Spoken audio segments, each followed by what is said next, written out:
Today we'll be discussing Mishnah Perkei Avot that discusses the topic of tshuva. It's found in the second parak, the 15th Mishnah, one of the teachings of Rabbi Eliezer, the student of Rabbi Yochanan ben Zakkai. So he says three things, but we're going to focus on the main thing today, what he says about tshuva. So he says that a person should do tshuva one day before he dies. And in Hebrew it reads, Veshuv, return in tshuva, Yom Echad Lifnei Mitatech. Do tshuva a day before you die. This is the teaching of Rabbi Eliezer, which is enigmatic. It's hard to understand what he actually means, so much so that the Gemara in Shabbos records a conversation between him and his Talmidim. The Talmidim respond, but Rebbe, how can a person do tshuva one day before he dies? A person doesn't know when he's going to die. So how does one apply, so to speak, this teaching? How can one do tshuva a day before he dies?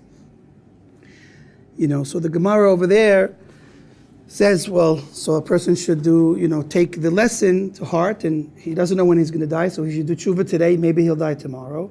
And it'll come out that all of his days will be lived in doing tshuva, because every day he'll have the same thought, he might die tomorrow, so therefore he'll do tshuva today, and all of his days will be lived amongst tshuva, and he'll be, I guess, the biggest tzaddik with the biggest Gan Eden that anyone can imagine when he's done with all of his 120 years of living. And after learning the Gemara and understanding the lesson that comes out, the basic lesson that comes out from this teaching from Rabbi Eliezer, I'm left with a question. I just want to check, anybody else here have the same question? So for the sake of being quick, I'll mention the question I have, and if anybody agrees with the question, you can raise your hand. Do it quicker that way. But my question is based on some principles of Perkei Avot and what Perkei Avot represents. So the point of the teachings of Perkei Avot are meant to help facilitate a person to serve God on a higher than average level, and all of the teachings are meant to be applied in action. They're meant to affect a person's psyche, a person's mindset, or his emotional approach to serving Hashem, and it's supposed to affect his serving of Hashem. All of the ideas in Perkei Avot. So when I think about the application of this teaching, I have a difficulty. For example, take a young person, take a 20-year-old healthy. We might as well make him handsome while we're at it. Take a young, healthy, handsome 20-year-old strong man, and let's try this out on him. So he gets up one day and he realizes, he goes to shul on Shabbat. They learn Perkei Avot in shul, of course, with the cholent and the, what do you call that disgusting fish again? With the schmelz herring. And in between the cholent and the schmelz herring, the rabbi says, listen, Rabbi Eliezer says a person should do tshuva before he dies, one day before he dies. And of course, he mentions the Gemara, that ultimately we don't know when we're going to die, so the real message that Rabbi Eliezer is teaching me is to do tshuva today because I might die tomorrow. Hence, I'll do tshuva every day because every tomorrow I might die. Some say the opposite. Some say every tomorrow I might live, but that's a different discussion. We try to live every day. So a person is going to do tshuva every day because tomorrow he might die. Let's imagine the guy's very excited, it's a new teaching. He learned it in shul on Shabbos.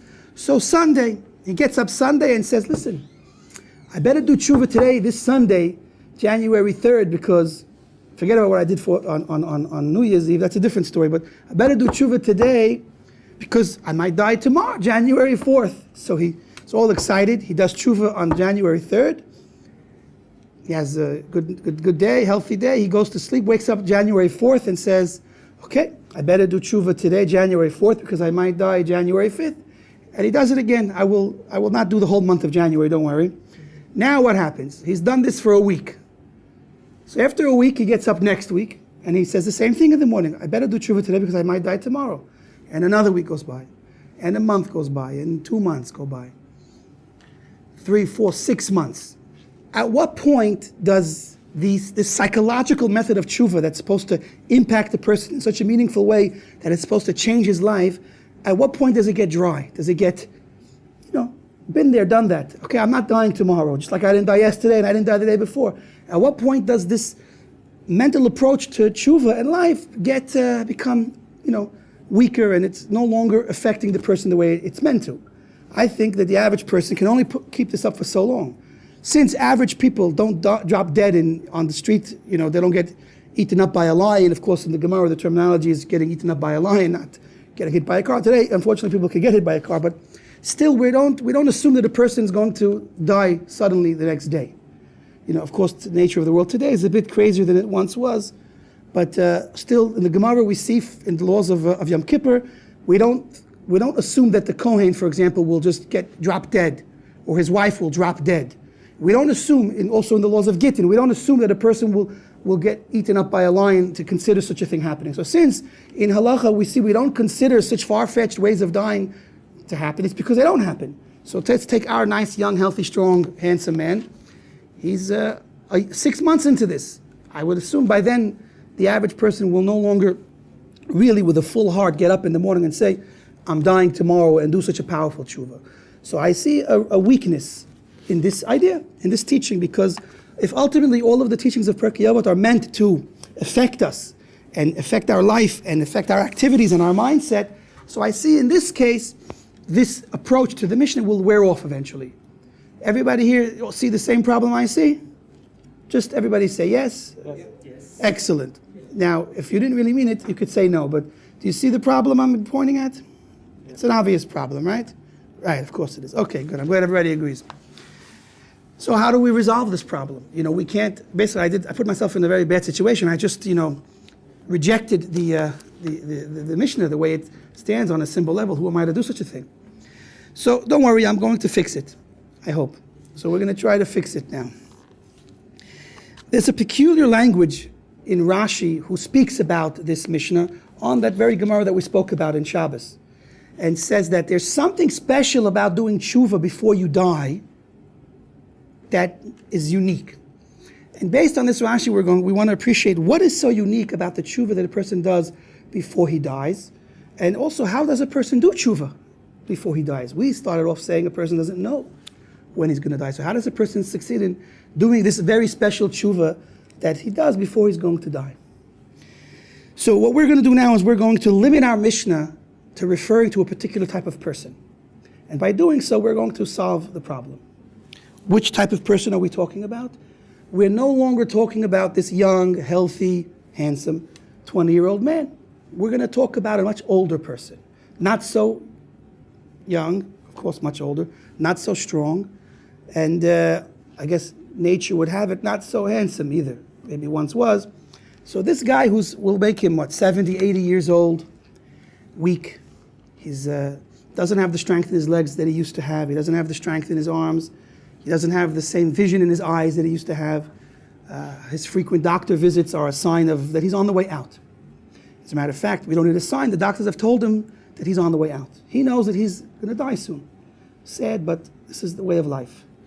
We'll make him older, so it'll be less sad. We'll make him 80, 90, so he lived a really good life. He has great-great-grandchildren. They're very great, and they're also, second generation, third generation. Anyhow, so this man is told that, things are not looking good, and he's on his way out, literally, soon. We don't know what day. We don't literally know it's tomorrow, but we know that it's close. And so a person in such a situation, he can think about, wow, I'm dying tomorrow. But tomorrow doesn't have to mean tomorrow the next day. There's what we call tomorrow, which is literally tomorrow.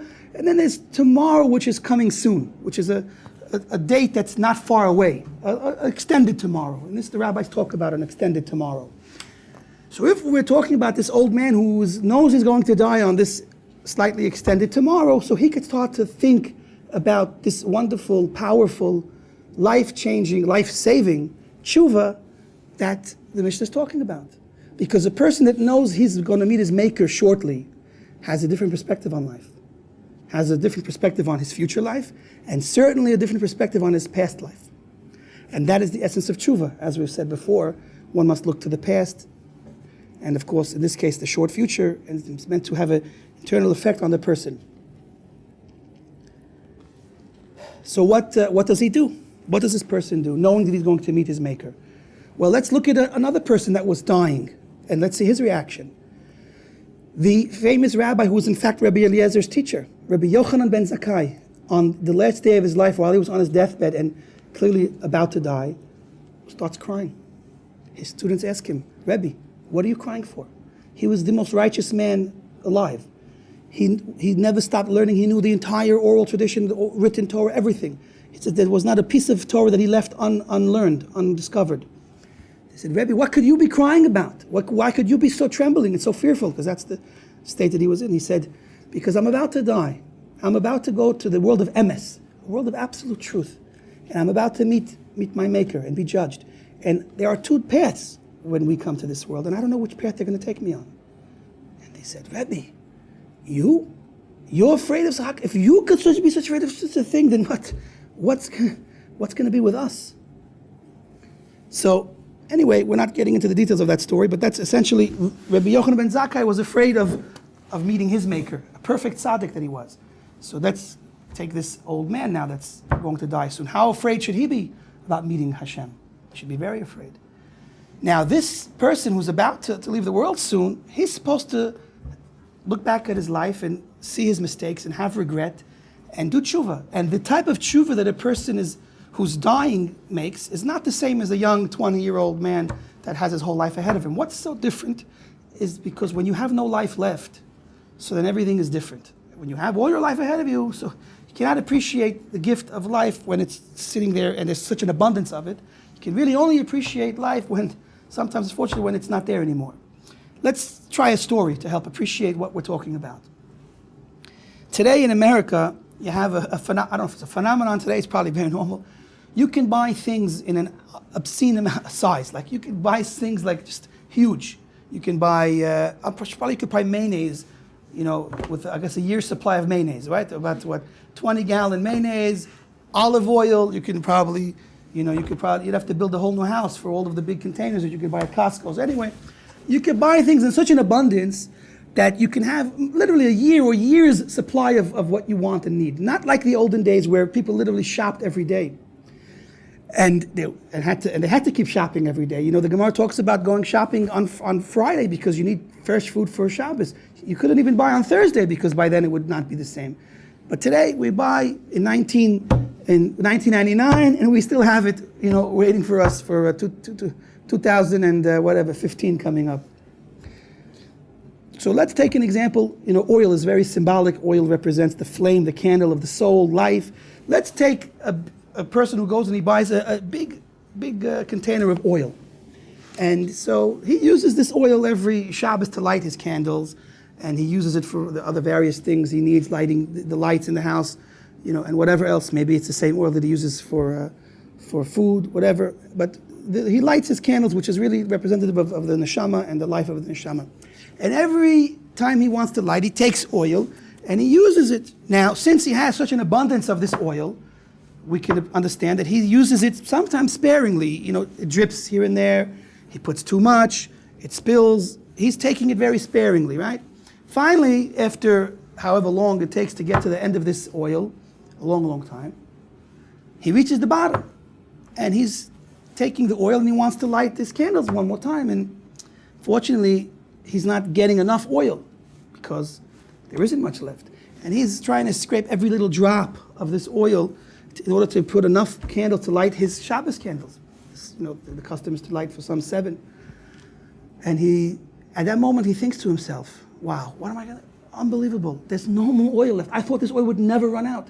I took in so much, and I watched it spill, and I even sometimes threw the little bit away that I thought I didn't need it, He was wealthy, of course. So he says, if only I would have thought then that I would reach a time when there would be no more oil, and I wouldn't have enough to even light my candles, so maybe I wouldn't have done so. I would have saved a little bit here, a little bit there, and by doing that, I would have enough oil today to light my candles. This is the old man that does tshuva. When he looks back on his life, he looks back with no more life left. He sees all of his mistakes. He regrets. He wishes he could have done it differently. Had I have done this? Had I not have done that?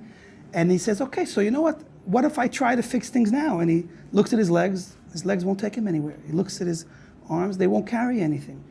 He has no more life in him left to redo his life. So all he has is the wasted life in front of him. And his time is out. And he says, oh, what did I do? If I could only have those moments back, if I could only have the strength and the moments together to go and fix what I did. That's the tshuva of a dying man. That's the tshuva of a man that's life is just about to end. And that's the special tshuva that Rashi is referring to, because that only he could do. And now everything makes sense. It's that type of person doing that type of tshuva that can make a life change and save his whole life, because when you regret to such a degree your whole life, so then that level of tshuva can propel you to a very high level. It says that a person can acquire his next world in a moment. It's a moment of that type of tshuva that can repair and restore your world to come, even if you were lacking throughout your life. So we seem to have saved the Mishnah. Perfect. Now it makes perfect sense. Now it's not a problem because we're dealing with a person that's old. But we're left with still a problem. What problem are we left with? What? Every day. Well, he has his month left or 2 months left, and he's going to live that way till he dies, and it's going to be very intense days of tshuva, and he's going to, through that intense tshuva, earn a great place in the world to come. The question now remains, what about that young 20-year-old guy? What's he supposed to do? So, the truth is that even though we make this ukimta, even though we say that the Mishnah is literally referring to this older man who does know that he's about to die or going to die soon, but the Mishnah is still talking to everybody, because we don't write Mishnahs for only 80-year-old people that can't move. We write Mishnahs for everybody. So the point is not that it's a lesson only for the old man. The point is this, and this is what really we can understand from the students talking with their Rabbi. We're young and we have a life ahead of us, and there's no way for us to try to determine when we're going to die. We have no clue. So what do we do? So the answer is, you think of this old man that does know that he's going to die soon and does this intense life-repairing and life-changing tshuva, and you learn his lesson, but not when it's too late, before it's too late. Because you still have life ahead of you and you still have strength. Your container of oil is full. Don't waste it. Don't let it dwindle for nothing. So you think about this old man that looks back on his life and regrets and can't change and can't fix. And you, as a young man with your life ahead of you, you realize the value of every moment and every day, and you live your life correctly now. That's shuv yom echad lifnei mitatech. Every day that you wake up, you realize that one day life will be up. So you do tshuva now, but you don't just do a regular tshuva that we can all do. You do a tshuva realizing the true value of every moment by contemplating on that man that has no more life left. And that will propel you to live on a much higher level, a much more intense level, day by day. And that's the preventive way of doing tshuva. Now you've saved your life and you've used it properly. Instead of just regretting at the end, you've been able to fix it all the way through. And this is perhaps a good way to settle and understand the depth of this Mishnah. And again, in both cases, in the old man's case and in the young man's case, we see that tshuva is meant to look back to your past, to realize your mistakes, and in order to not to make those same mistakes in the future. For the old man, it's the level of remorse that he feels because he can't fix it anymore in the future that propels him to a very high degree of tshuva.